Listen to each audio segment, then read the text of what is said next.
Hello. Hello, Andreas. And you How are you? kicked Renee out, so I cannot even say hi to him, but I heard him saying hi. So I'm good. I'm good. Everything still seems to work. I hope I got everything prepared, but this device is always a little risk of demo gods. So. Yeah, it is. Yeah, Mm, but we will put all our trust in you, and I think it mm, will work out, right? So your yeah, session is about the Connect for Azure. that's correct. So it is an introductory session about Kinect for Azure. Um, and it will cover also some things you can do with Kinect for Azure to trigger maybe people to think about if they would want to develop applications, like a few starting thinking points that they can tackle, right? Okay, very nice. So you do a lot of talks about Connect for Azure, or you do other stuff as well? Well, like Renee, I do a lot with mixed reality, specifically HoloLens, and but for some reason there are not many other people who give Connect for Azure talks. So right now, it's for some reason my Connect for Azure talk is popular. Okay, Yeah. okay, So nice. okay. So So oh, we have still 4 minutes to go, right? Before I officially start. That's nice. yeah, we have a couple of minutes, but you Yeah. can start if you want to. Well, it's up to you. I mean, you control the event. So I'm Okay. moving right now the chat screen to my camera screen. I work with three monitors here, so that's why I was tilting my head. So Okay. okay. So it's up to you. I can start with the presentation. Yeah, Um, let's do that. Maybe you have to share your screen, right? um, yes, I will have to share my screen. So let's get that started. Um, the resolution should have been set. Find the correct screen. You will see a web browser initially. Yeah, there it is. I will add it to it. You, So for oh, why does it flicker? It doesn't flicker. Does it flicker for you? Because it yeah, doesn't flicker on my screen. yeah, Huh? That is strange. yeah. Okay, let me Okay, try if let I me can. try it again. Oh, something changed. Yeah, Why? Did maybe you? removing it and adding it again solved it. Okay. Okay. So yeah, let's start with my slides. There will be demos. We only have like what 40 minutes, is that correct? 45 minutes for the actual talk? No, you have until 10 to Okay. 9, so you have a lot of time. Okay. Well, I never stop talking. So this the talk's name is introducing Kinect for Azure for developers. Oh, and I wrote my name wrong. It's Andreas Erben, so not Andrea Erben. That's so about me briefly. I have 25 years of professional experience, and a lot of time I didn't work in the fun things, but more enterprise type environments, backend integrations, and so on and so on. But I was exposed to virtual reality already in the mid 1990s. And some years ago, I heard about the Kinect for Xbox, and I got really interested to pursuing my more fun and innovative side more. So I started playing around with that, and that led to HoloLens and so on and so on. And since then, I've been trying to tell people about the exciting things they can do with all those new technologies that are coming out from a new computing paradigm, like spatial computers. I'm also a Microsoft MVP and also a Microsoft Regional Director right now. But this talk's not about me, but more about the technology of Kinect. Let's start talking about the Kinect sensor itself, right? So Kinect sensor, where does it come from? Yeah, it started in 2010 already. So it's 10 years ago. Microsoft, well, not quite, but in the fall of 2010, Microsoft released the Kinect 360 for the Xbox 360. This was a groundbreaking in the sense that it made a so-called depth camera, and this was a so-called structured light depth camera, available for a computing platform at home, initially only for the Xbox 360. Um, Hackers, like good hackers, they quickly noticed, well, this is really interesting. Can we can we program against that when we find out how it works? And they found a way to access those sensor screens, like the 3D depth information, basically, and from the Kinect, and then started looking at what they can do more. And Microsoft wasn't sure what should they do with those. They're breaking our Kinect 360. They're using it for something it was never meant to. And so an interesting shift was that Microsoft didn't stop it, but they went completely the other round and said, hey, this is interesting what people want to do with this. So we will develop and release a version of the Kinect which is explicitly meant for software developers and enterprise and hobbyists and other scenarios, and developed and released an SDK which had skeletal tracking built in and access to all the sensors. So you could run them on a regular computer, the SDK for Kinect for Windows version 1. So Kinect 1 came out in 2013 as part of the Xbox One package. And around that time, Microsoft already knew that they also would want to release a Kinect for Windows version 2 and pursue that rhythm further to enable enterprise or other types of customers for it. The big difference of Kinect 1 was that it now included not a licensed 3D depth technology, but one that Microsoft developed themselves. They might have patented or licensed a few underlying technologies, but principally they revolutionized the pricing point of a so-called time-of-flight based depth camera. I will get to what that means in a little bit. They also improved the body tracking capabilities, the ability of Kinect to see a human body and map the joints that a human body usually has to positions accurately on that human body. And we will see also later a little bit more about skeletal tracking and so on. After a few years, unfortunately, because there were some issues with Xbox sales, I assume, and Kinect for Xbox increased the pricing point of the Xbox, and so they unbundled it. It wasn't a mandatory part of it anymore. And kind of Kinect for Windows version 2 also got a weaker position through that because most of the volume of the hardware manufacturing was initially driven by the consumer device. So they discontinued it. And a lot of customers were like, oh my God, what do we do now? Those who used it. But in 2018, Project Kinect for Azure was announced. And people ask me all the time, why on earth is it called Kinect for Azure? Let me first say that from a pure technology perspective, there's nothing that marries or ties Kinect to Azure as a backend, like to use a cloud backend. But Microsoft will add and is working on adding continuously like value why Azure makes sense. However, from an engineering perspective, there's parts of what's built in Kinect, for example, the depth camera is also used in HoloLens. And they found other synergies like with computer vision algorithm and so on with other parts of Microsoft. And that's why the whole engineering and also the branding now is related to the whole big Azure theme. Yeah. So Azure Kinect finally, as a so-called DK development kit, launched at the Mobile World Congress 2019 with a new body tracking SDK and better skeletons and so on and so on. Well, now we are in 2020, mid-2020, and Kinect has been available for a while and is available in a few markets, for example, also in some countries in Europe. Unfortunately, not yet everywhere in the world, I believe, but we're working on it. So how does it look like? This is the Kinect for Azure device.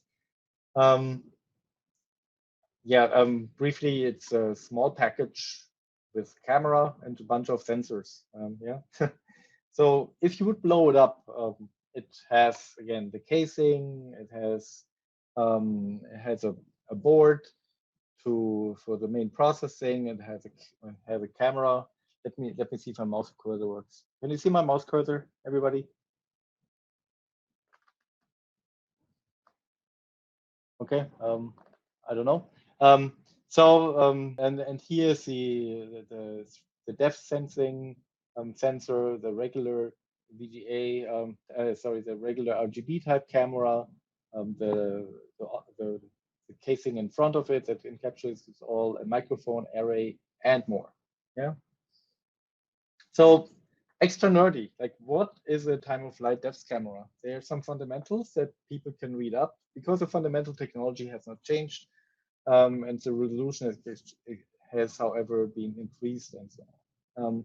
So what they did is they emit light, infrared light, in the specific light spectrum. That's not a spectrum that is used for heat. So a few people ask me, like, can Kinect see heat? No, it cannot, because the infrared spectrum is pretty wide. And the device will modulate this light in a specific pattern, like will modulate how this light is emitted. And it knows this specific pattern, this rhythm, let's say the frequency that this light is modulated, and it illuminates a larger space. So, and they do it across 4 different light emitters. So they're getting a lot of data back and then doing sophisticated math on it. And with that math on the end, they can say, okay, we got those signals back. And because we know our modulation, we can calculate where in space a specific point is, because we know the modulation of that light when we send it out. Yeah, that's the whole trick of it. And that leads to a few other things that I will get to a little later. One of them is that because Kinect has its own light emission, it's also able to, for example, have a so-called active IR image. Active IR image is here. This active IR image means, hey, even if I have another light source in the environment, and it's not exactly the sun or an extremely bright light that overpowers all other light that may exist in the universe, then Kinect will only display illumination based on the infrared light that it has. So, okay, let's look briefly at what does it mean to build an Kinect, to build an application with the Kinect development kit, and how does it relate to the SDKs. At the bottom, you have the actual device, the Azure Kinect development kit. There's a bunch of sensors and technologies that you can order and use, right? It connects via USB 3 to the PC. And then the PC has, first of all, a very basic sensor SDK. That sensor SDK is also available for Linux and for Windows. There's nothing available for Mac at this point, and I haven't really received a good answer if they will ever be able to do that. There are some reasons why that is a little bit hard. I guess it has also to do with Apple as a company, as a partner. So on top of the sensor SDK, you can build other stuff. Like, for example, you can build user-built apps, of course, that directly use the sensor SDK, or you can use the body tracking SDK to understand human bodies and then build an application on top of that. Or you can use the sensor SDK and use, for example, computer vision services, custom vision or computer vision in Azure, hook that up and get maybe some value with some machine learning you run in the cloud. You could also use the audio streams that you have from the Kinect and use them in your application. For what the sensors are provided besides of that active IR, we have, of course, a full color image, and we have a so-called active depth map. What does it mean? It gives you, well, it's based on the light that we are sending out, and it calculates the 3D space. This little shading here is just the visualization of it, and each color shade correlates to a distance in 3D, basically. Yeah. Then you also have an IMU, inertial measurement unit, that the same thing you have also in a cell phone or in other devices that gives you an idea about the orientation of the Kinect sensor and if it accelerates or decelerates. You could use that to mount that on a computer, on a robot or on another device, and get better idea of the space you're in based on the motion you observe. And it has a microphone array with 6 channels, well, 7 channels actually, that you can use to, for example, filter out unwanted noise, do your own noise cancellation, and so on and so on. So as I said, the sensor SDK is available for multiple platforms, and the the really, really exciting thing is, well, it's open source. The sensor SDK is open source, available on GitHub.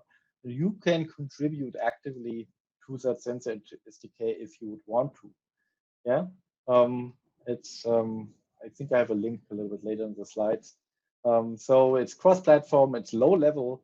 So a big difference to the Kinect for Windows version 2 is that for the Kinect for Windows version 2, you had to install a specific software package, a service that runs on the computer, and that lets you share the Kinect device across multiple apps.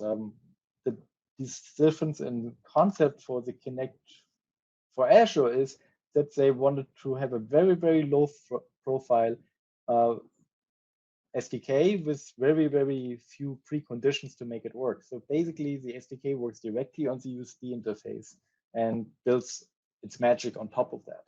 So it's very low level, which means it's natively written in C.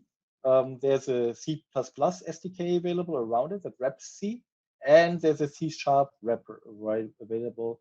And our talk will use a C# wrapper when we show demos to wrap again wrap, which is essentially the C-based binaries running on your device.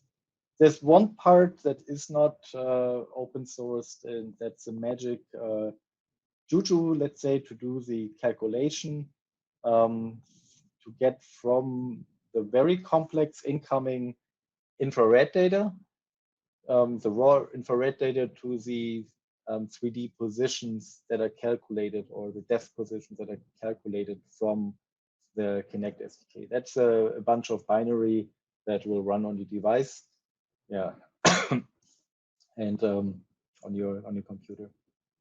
Yeah.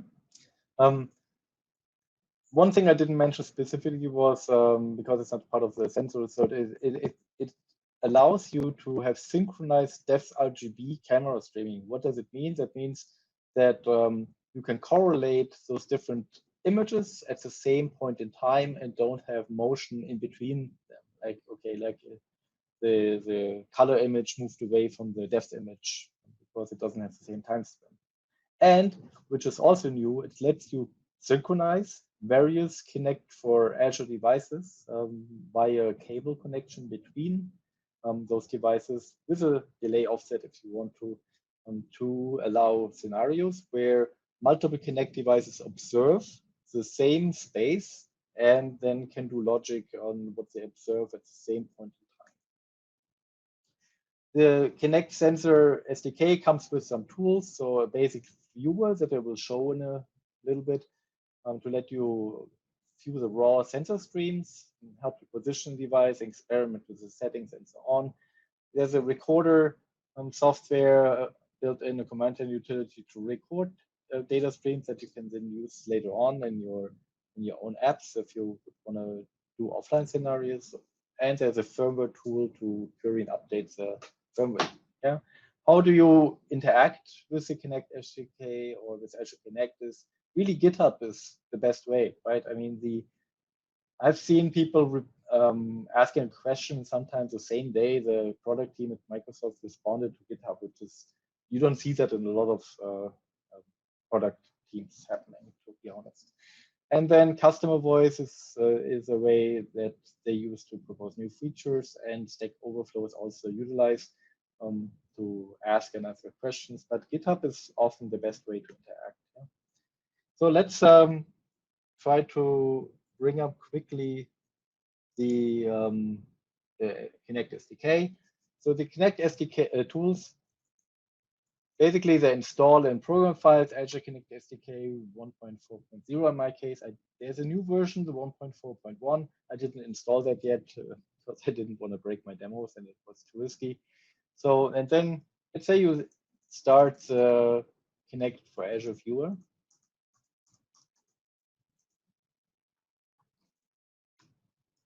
Of course, it opened on the wrong window, so wrong monitor. So let me open that briefly.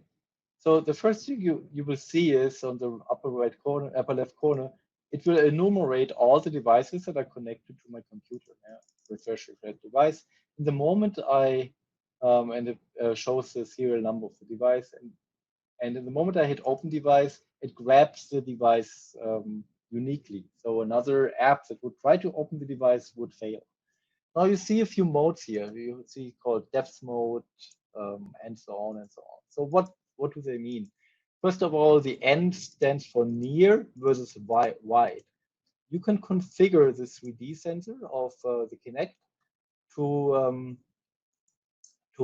show you either more detailed data in a narrow field of view, or less detailed data in a wider field of view. What I mean with detailed, let me just start it for a second in those default settings. This is a little corner in my tiny little condo we're in right now.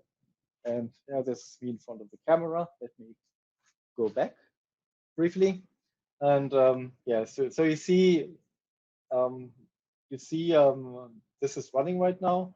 And you might also see that there's a little bit of flickering in, for example, in the dev stream on the right side. Do you see that little flickering?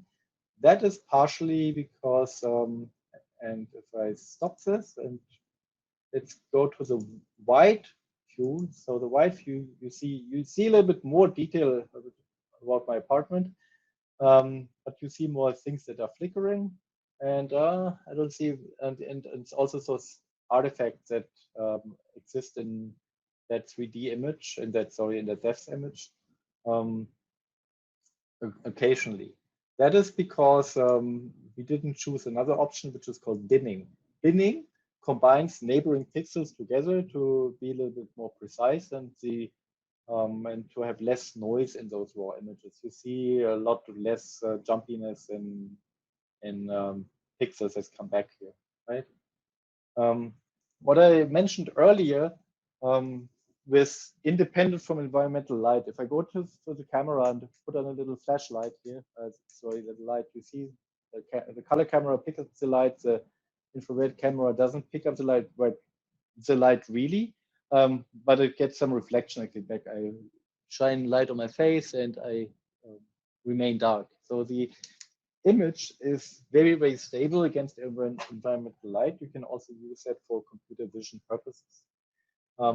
Let's jump into the 3D mode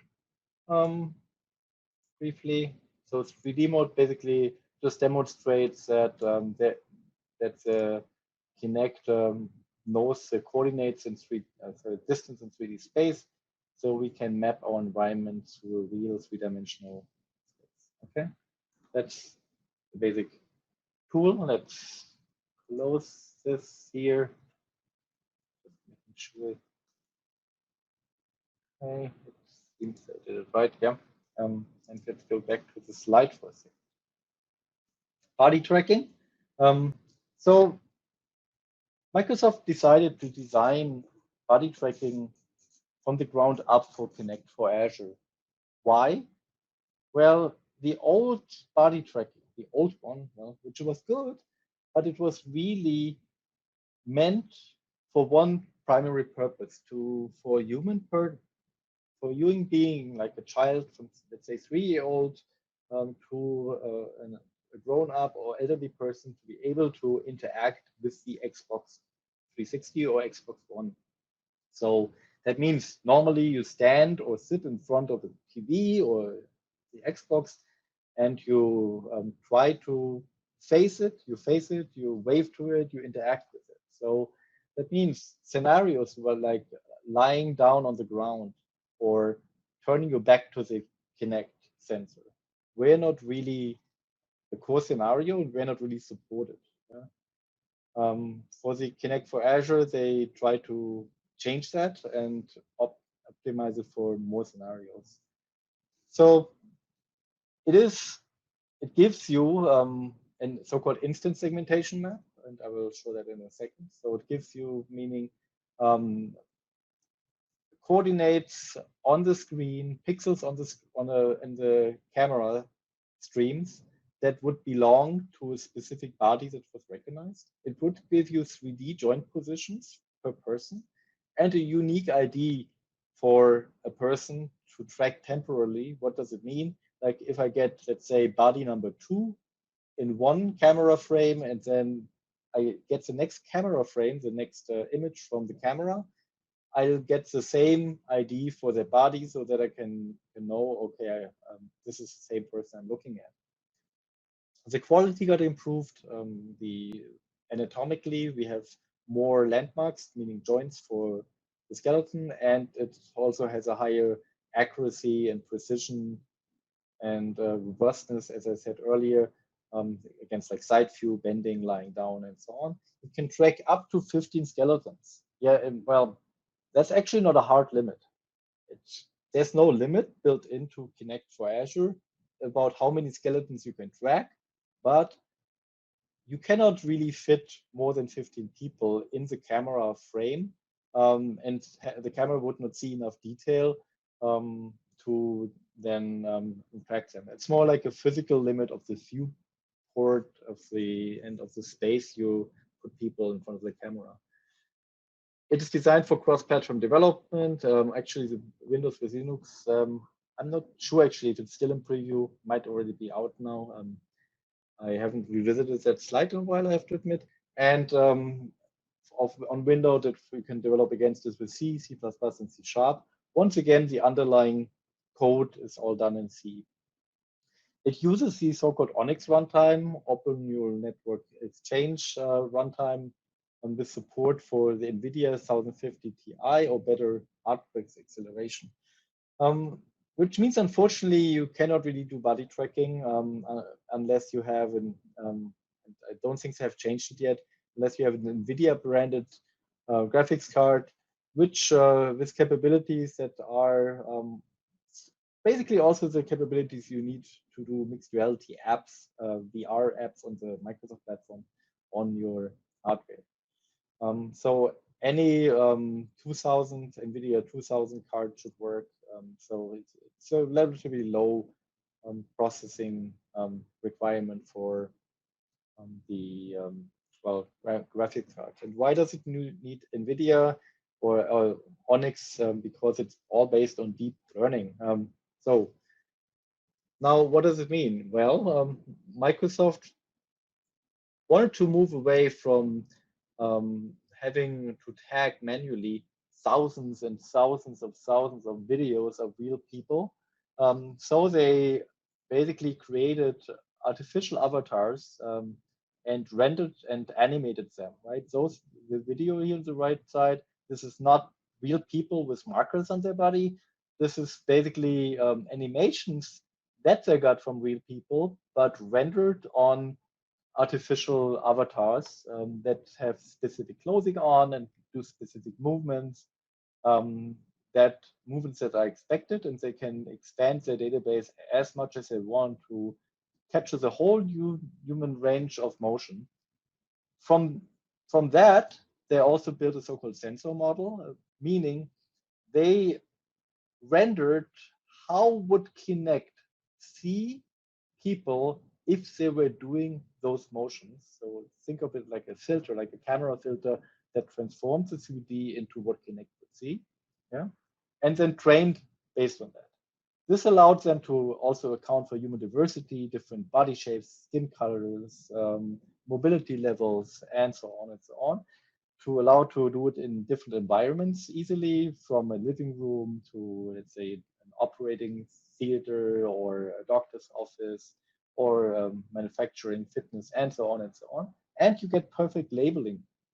Why is that relevant? No human error. You know exactly where a joint is located in your artificial avatars and where the upper arm starts and ends, where the knee is, and so on and so on and so on. Yeah?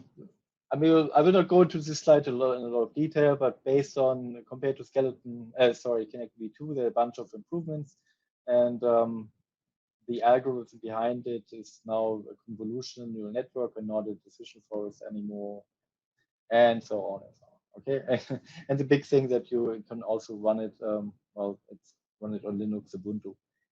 It's a supported Linux stack. So again, as I said, the C API builds on top of the sensor SDK, and it's easy to wrap for other languages. Okay, there's some, and there's a C# API available. So I got a question that I wanted to answer briefly, and let me actually go back to the previous slide for that purpose. The question was, can we use it for pets? This question comes so often. Actually, I should have anticipated it and answered it myself. Unfortunately, and that's a bad thing, is they know it has not been trained for pets, and there's currently no, I don't know of any way that Microsoft is pursuing that.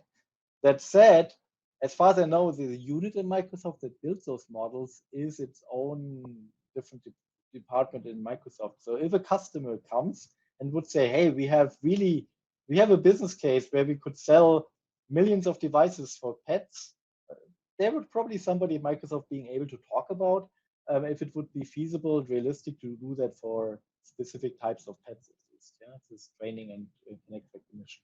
Right now, it's only for human beings. The extensibility with object recognition was another question. It is not part of the Kinect SDK, but you have access to the raw sensor streams. Yeah, so you can get the camera streams and so on, and then plug in object recognition, any type of, well, use those imaging data to do your own object recognition or detection on top of it. Yeah, but it doesn't built in recognize object. It doesn't recognize, let's say, a table, doesn't recognize a cell phone or a shoe and so on. All the things you have to add on top of it. There are a few things available as sample code, for example, a floor detection is that it will detect the floor in an image. That it can do math based on that. This is available. All the other things are pretty much you combine something you find somewhere else and use it in your own code. Yeah. So a body, to look at the body, what is this fundamentally? It's a collection of structs. So what does it mean? For each body, that's the ID 1 or ID 2, we get the ID of the body, we get the positions in 3D space and the orientations represented as a quaternion. I have a slide later on what quaternion is, but we will not get too much into detail to that because we have only limited time. Right? Then we have a two-dimensional body index map, which I mentioned earlier, which gives you the coordinates of that basically belong to that body, and input capture to capture all those what you observe. Yeah? 3D skeletons, they also exist in 3D. You can rotate them around in your own visualizer if you would want, or do anything with this information. Let's talk briefly about the architecture, how that is done behind the scenes. You have the Azure Kinect development kit and the sensor SDK sitting on top of that. From that, you get the active infrared image. And on the active infrared image, which again is independent of environmental light, they run the convolutional neural network and get two things out of it.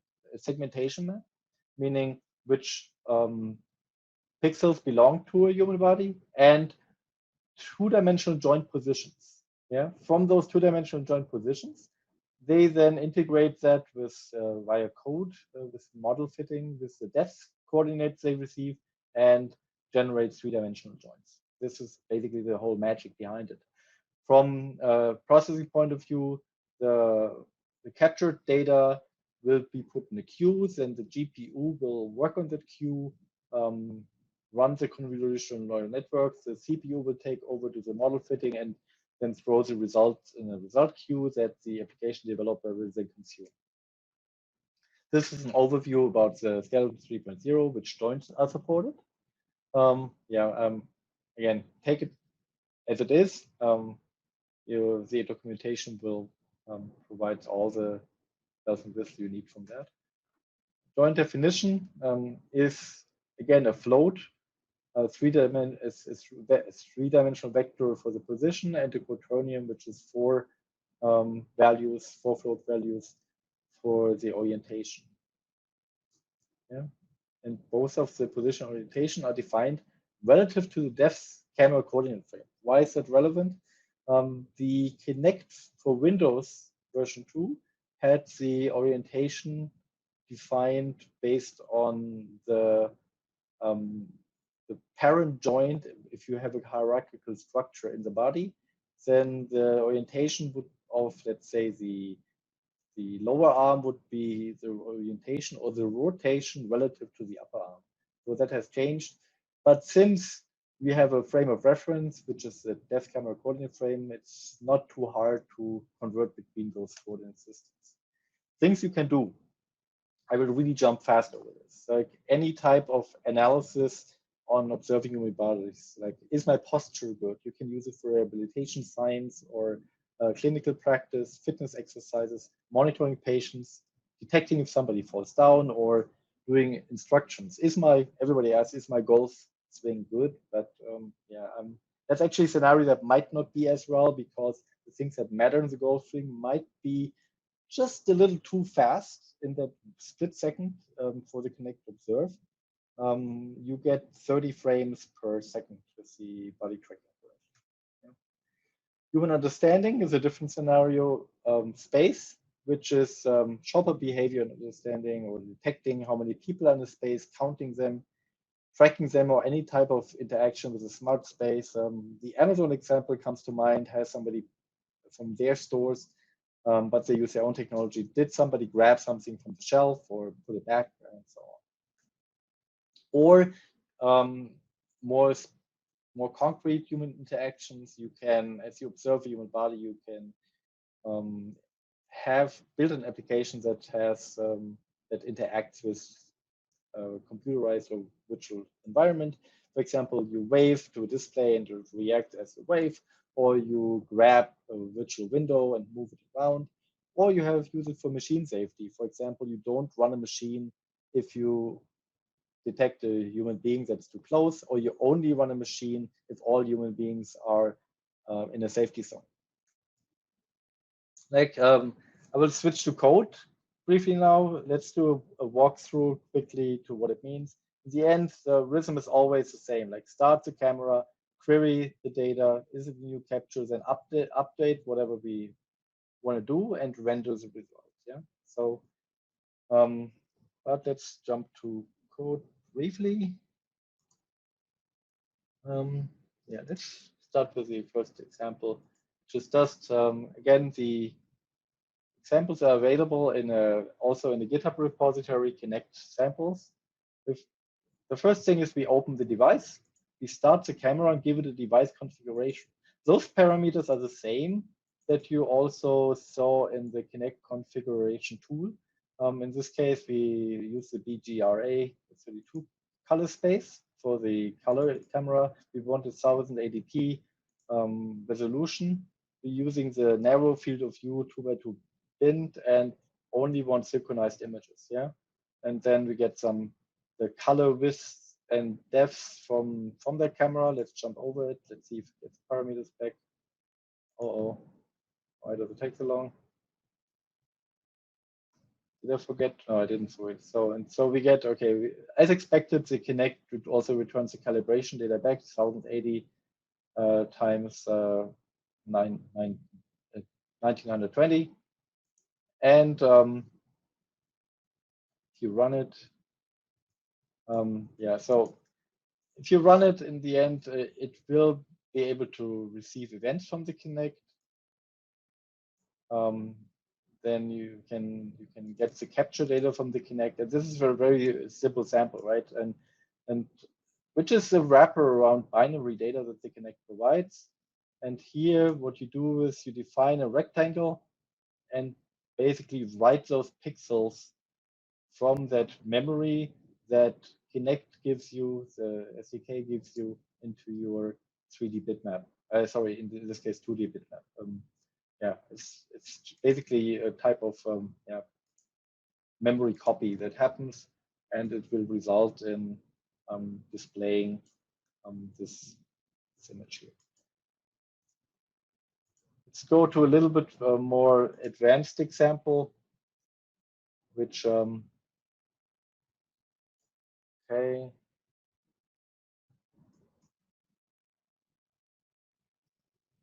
Was Okay, I had all my windows aligned properly earlier. Now I need to shrink them here, maximize it again, sit down. The difference of this example is that now we're doing something with that data we get back. As again, we start the camera as usual and initialize everything. I hope I have my breakpoint set correctly. Yeah, calculation. And what we get now is we can actually ask the Kinect, hey, the SDK, give me a transformation. And what is a transformation?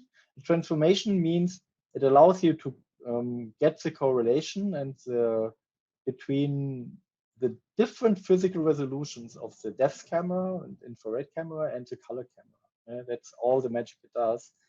And then, yeah, you can transform from that capture from the 2D color device to the depth device, to the depth data. Oops, here that's a couple of the depth data. And see if I can get my, yeah. And it visualizes, well, it visualizes the data from the depth camera in here by looping through the basically a color value based on the distance. I didn't set my breakpoint correctly right now, so but I don't want to fish around now. But basically, it's a simple operation for every pixel here. We take its value, do a modulo type by operation on it, and only takes the rest to assign a color value to each pixel.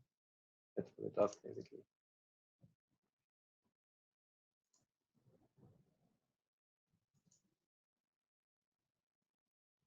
Okay.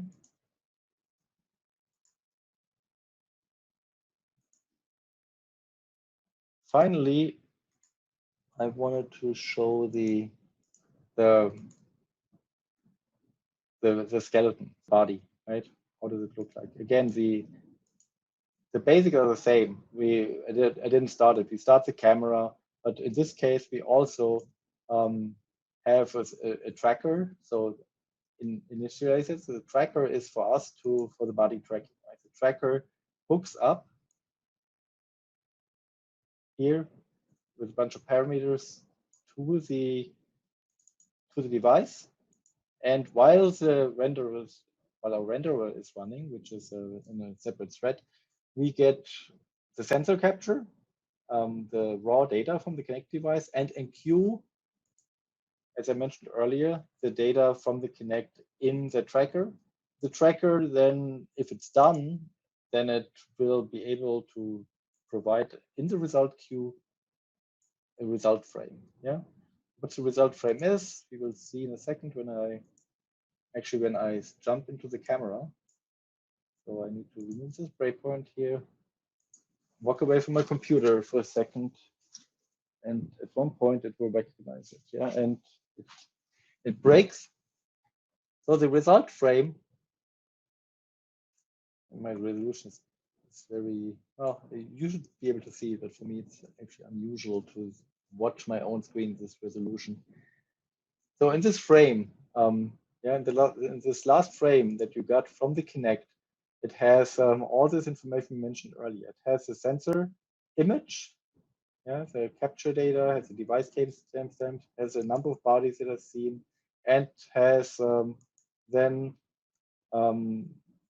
also you can have lookup. You have lookups and then to get the skeletons based on that number and the body ID of that first skeleton. Body and skeleton is often used interchangeably. So in here, let me jump over that next breakpoint. So let's jump to the first skeleton, to the first joint. So how does a skeleton actually look like? Skeleton is, as you might have thought, just a bunch of raw data at this point. It's just a bunch of memory. But we can get the joint in the skeleton through the SDK.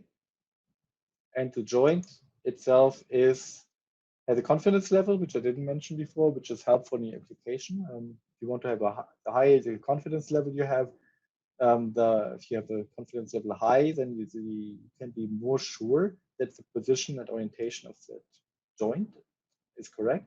It gives you a position.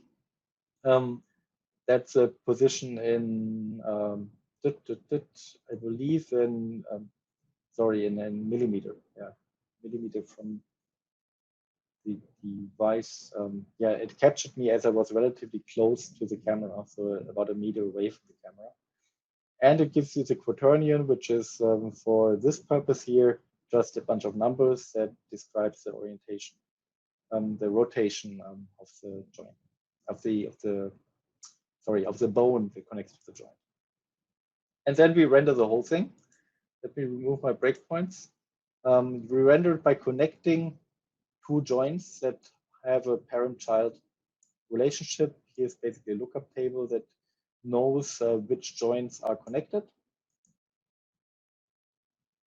All this is available as source code in the samples from Microsoft. So that's why I don't spend too much time in going through the details for some reason. So here you see the little lines. If I move the output to the right screen,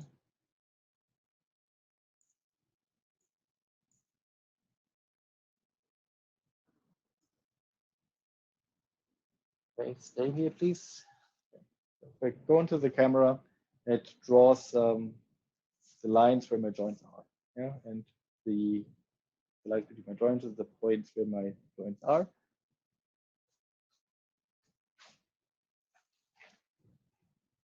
So basically, all we need to do is work on those coordinates we get back from the Kinect as if it were a regular 3D position in space and do something. Now let's talk a little bit more what we can do with it.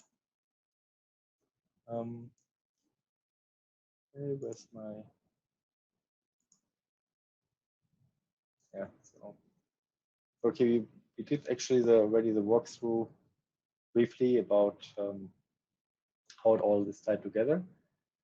Talked about body frame. We have an enumeration of those different joints available, so we don't need to guess which joint is the neck. There's an enumeration available in the SDK. Joint definition again, I showed that earlier. So let's talk about applications you can do with it, right? In principle, what we do in an application that consumes body tracking is we observing something physically happening, right?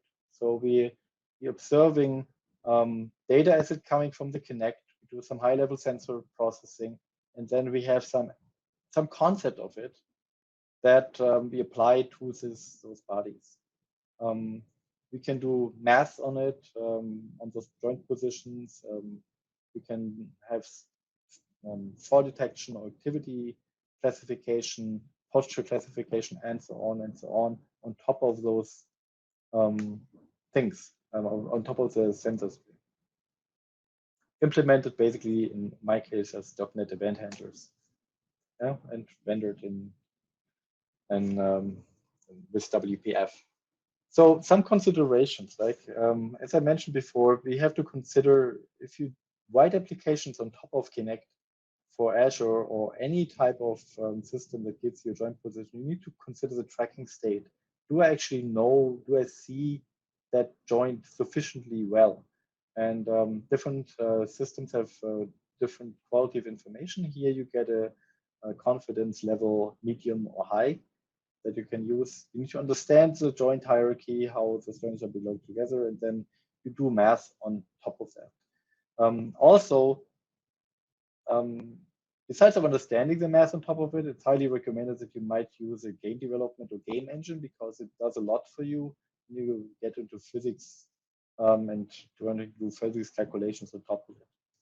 Let's say, for example, we want to calculate what happens at a joint. right? The forces at a joint, then we need to model, have a concept of what are the forces or the things that happen at a joint.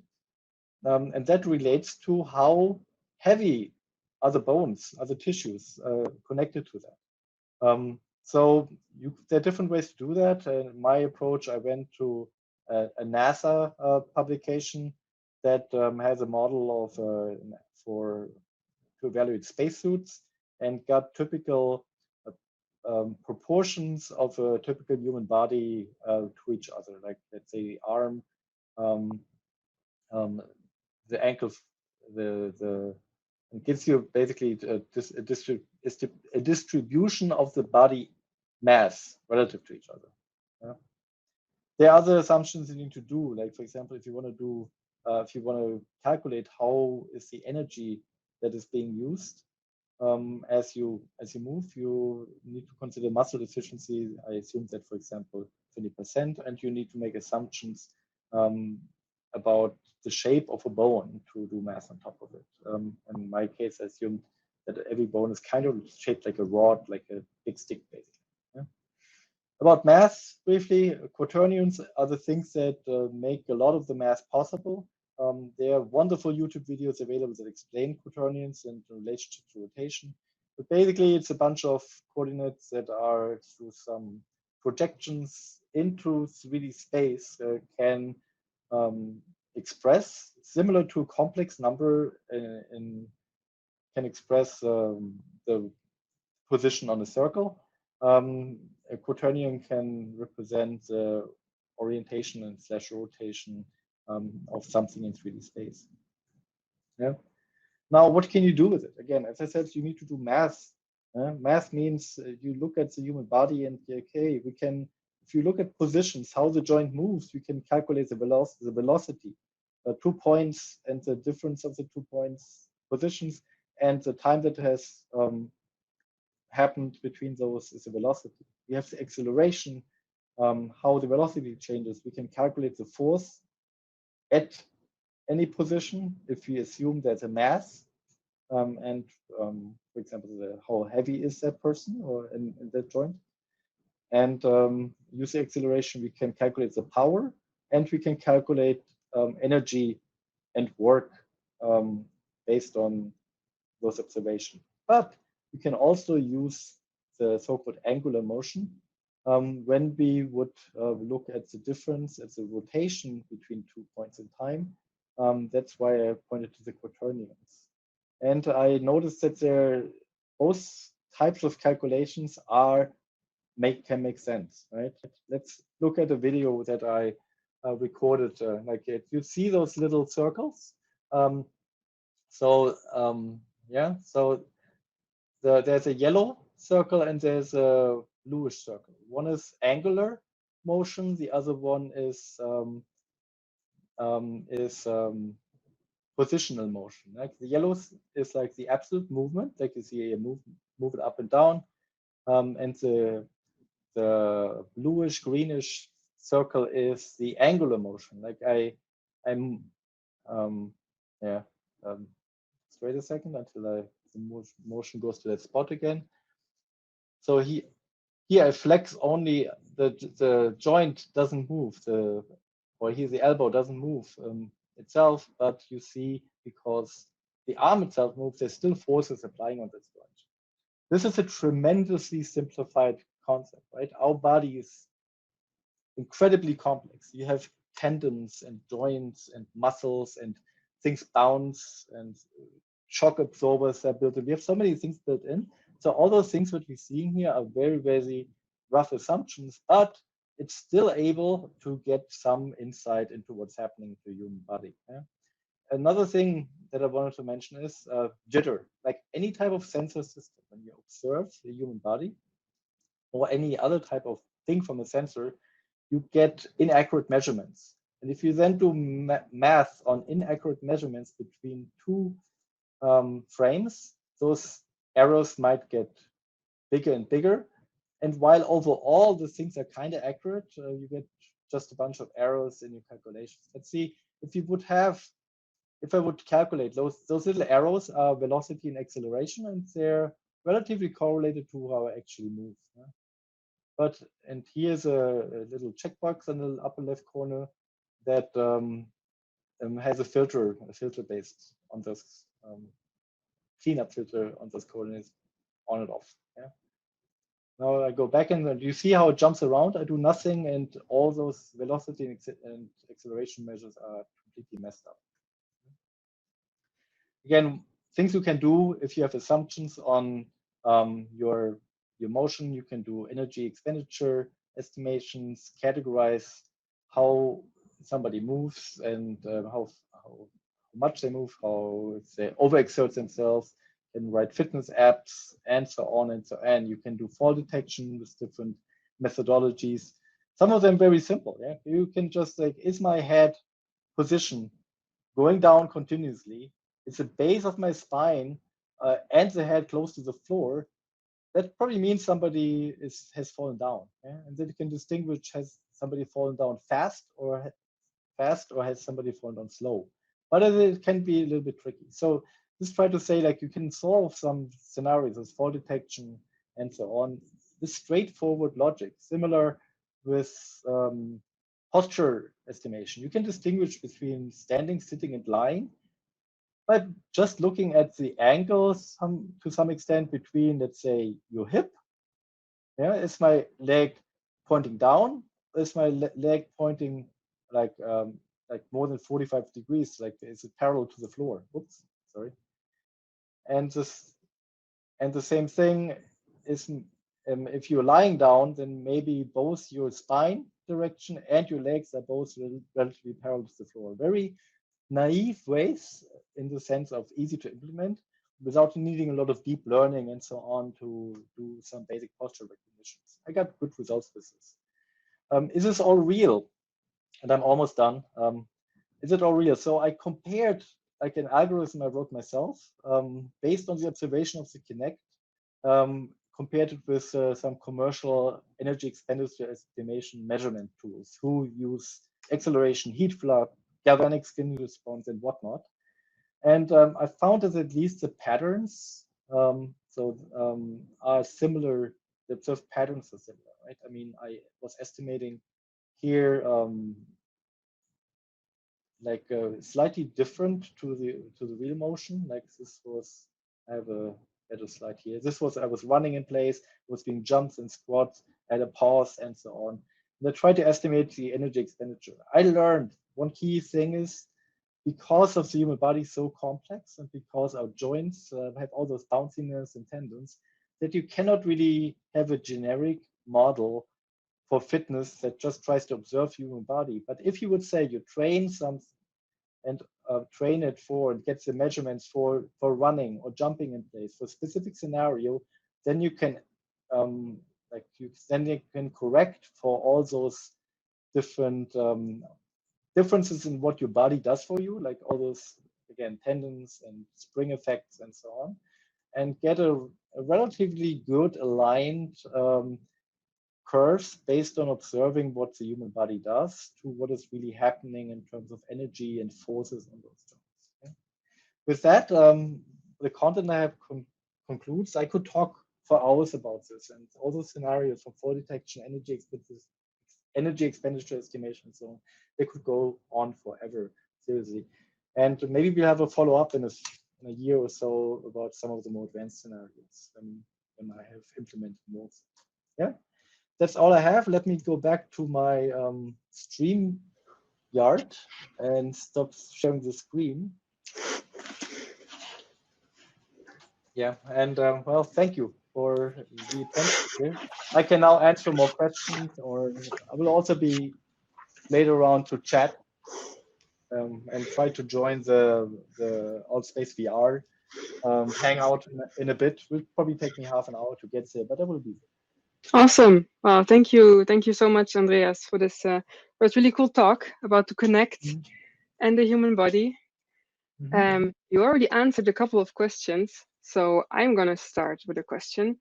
You just showed us this video, right, where you basically had like a 3D representation of yourself with the little circles on it. My question is, was that only point cloud of the front of you, what the Kinect was seeing, or did you also have a backside? No, that was only a single Kinect. So okay, so then here's my follow-up actual question. So okay. I don't know if you saw the talk that René did before this, but what he mentioned was that there was at the ECCV, European Conference on Computer Vision, recently there was this paper where you could actually take a photo of yourself, and using a neural network, they would then generate a 3D representation. And at the same conference, what they also did was basically with a single RGB camera, generate a 3D moving representation. So kind of what the Kinect now does, but when you move, you actually have a 3D avatar of yourself, complete with a realistic backside.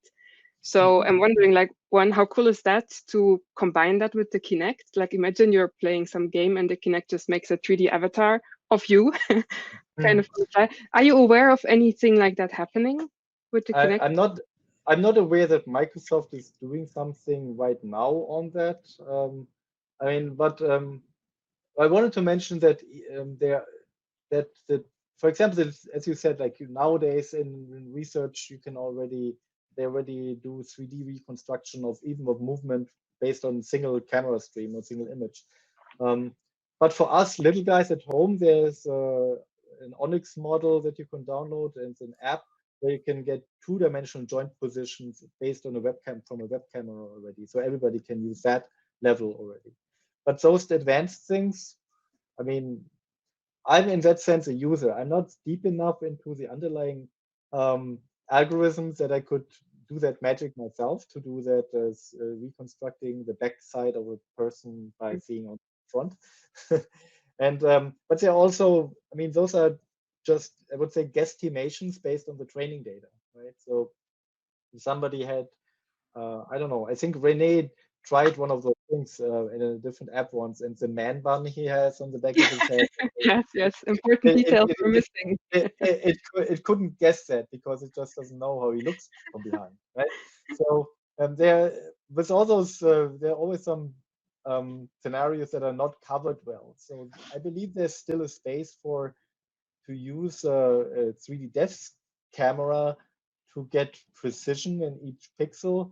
But there's of course also a lot of opportunity to combine that with the more advanced neural networks that will come out over the years. So yeah. This who knows? Maybe that would be really cool. It's moving so rapidly. Yeah. It's amazing. Yeah.